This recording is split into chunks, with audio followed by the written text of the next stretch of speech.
আহ Saudi আরবে বিরিয়ানি খাইলাম, খেফসা।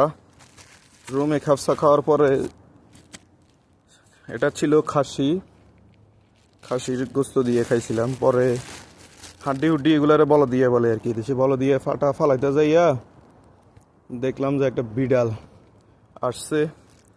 তো এক টুকরা খাসির মাংস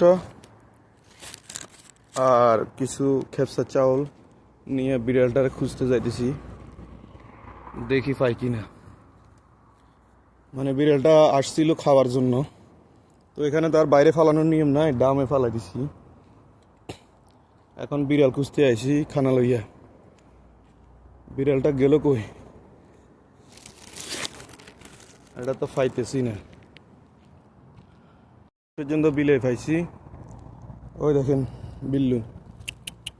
আজা আজা বিল্লু, আহ।